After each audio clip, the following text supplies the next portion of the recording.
I'm Claire and I love talking and creating itineraries for Australia because for me it's totally got under my skin. I don't know where to start because it's huge, isn't it, Australia? So there's so much variety in there, whether it's the traditional landowners, whether it's the big cities, whether it's getting onto the water, whether it's the wildlife. For me personally, it's the outback. I love the red dirt for some reason. I love kind of getting out there into the wild, away from the cities actually. A lot of people have family and friends in Australia, so naturally they're drawn to those places where they can visit their friends and family, which totally understandable, of course. It's a long way to go. But often they kind of go, oh, then I want to go to Sydney, I want to go to Melbourne. So it's always often focused around the cities.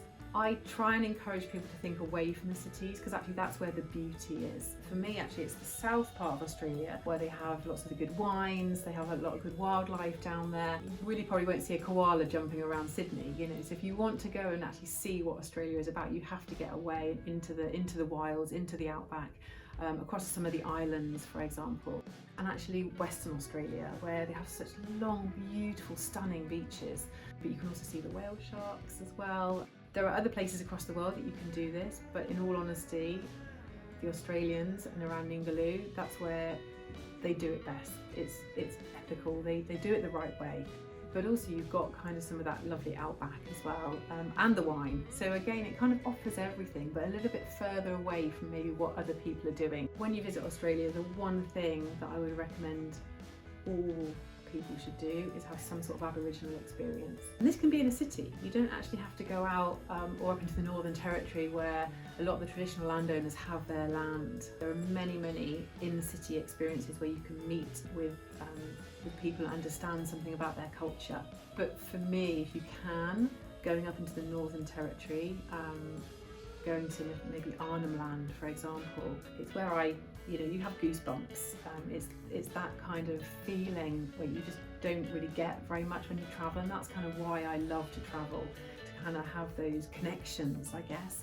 And it's a connection with the past, and when you're with those traditional landowners, or even just someone that can kind of guide you through what was going on in the land, it's such a privilege to be there. I think a lot of people don't realise how big Australia is. It's actually the same width as America.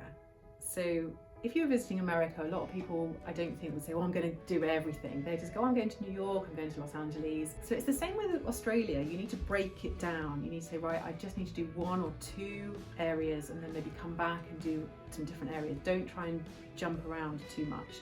Combining Australia with New Zealand allows you to go over there and appreciate some totally different scenery, especially in the South Island. You can sort of go and appreciate the fjords. You can go maybe do a heli hike on the snow-capped mountains, even take sort of a lovely train ride, or even going into French Polynesia or something like that.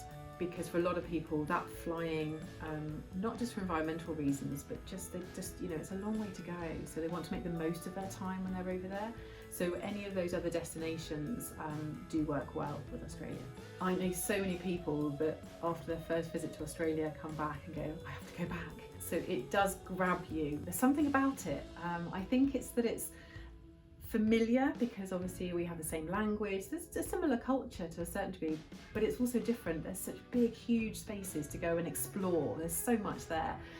So it does pull you in. So yeah, Australia, if you can go, you might not come back.